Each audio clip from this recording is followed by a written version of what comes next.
So I've had some requests to make a video on how I make my obsidian hunting points.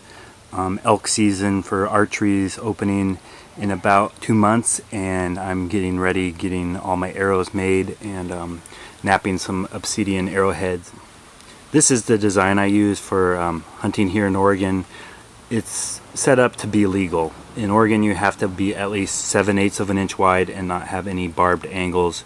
So it's a big head to meet the legal requirements for my state. I would be much happier if I could use a smaller arrowhead. I think it would do the job just fine. But because we have that 7/8 of an inch requirement, this is the design I came up with. I like the side notches here with sinew wrapping. It seems to make a really secure fit. It worked on that arrow that I killed that deer with. It just went right through, sheared a rib in half, came out the other side, didn't break and didn't come loose from the arrow. Incredibly deadly and proven design. These arrowheads I like to use. So in this video, I'm going to show you how I take a rock like this and turn it into a hunting arrowhead. The tools I use to make all my arrowheads are a basic hammerstone. This is just a river rock. If you ever find a rock like this that's kind of pecked on one side, it could be a hammerstone for flint napping. And then I use a antler bopper for the bigger flakes. Move down to a smaller piece of an antler to continue removing flakes, and then a antler tine pressure flaker. So flint napping videos can be kind of long and boring. I'm gonna maybe speed up the process and edit some of the tedious stuff out, but I'll try to explain what I'm doing and how I go about making my arrowheads. So to start, I'm going to use the hammerstone and remove a spall from the big obsidian boulder I have and start working it.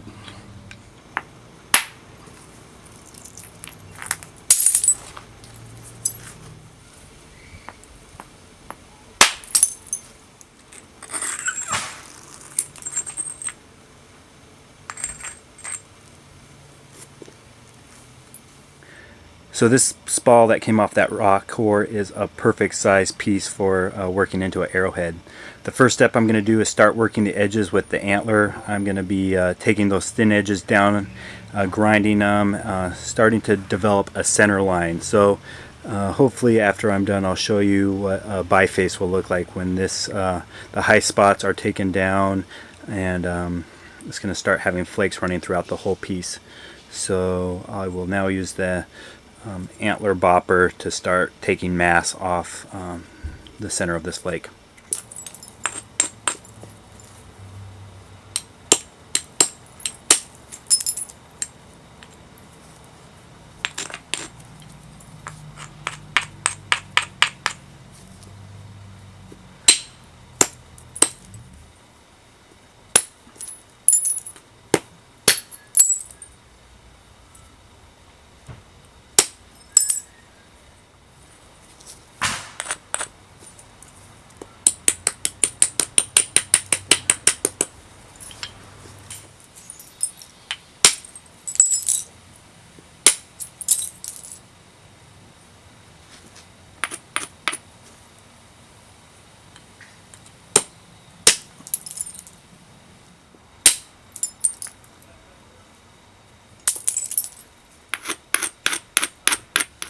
So here's the basic biface after cleaning up the edges, kind of working on getting that center line and taking out a lot of the mass. So it's a lot thinner, and some of those flakes really traveled through and help thin things out.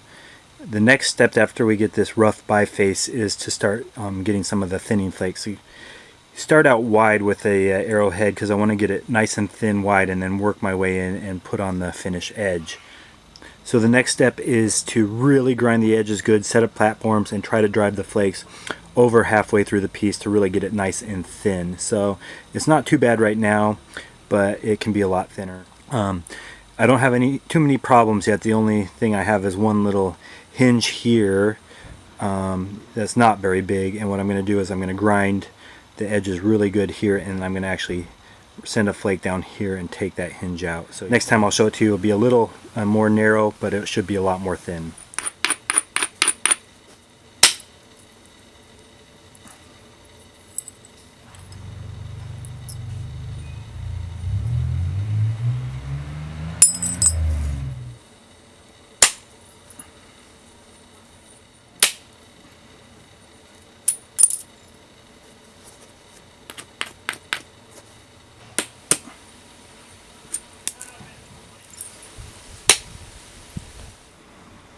So here's that biface we've been working. You can see some of these flakes traveled pretty far and are starting to really help thin it out.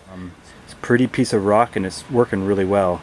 It's got a good center line here that I'm working off of on both sides and starting to take shape.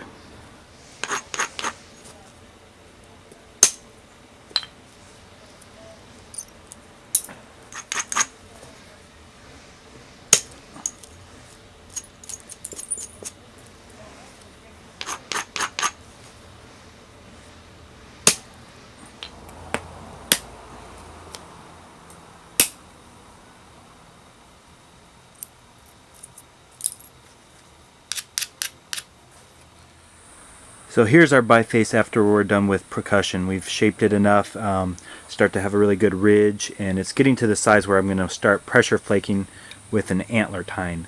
So I'll show you that next.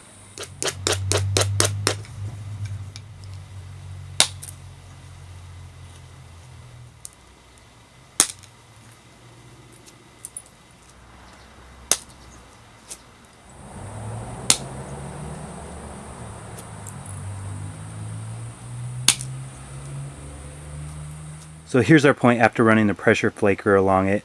It's really shaped it up nice. It's incredibly sharp.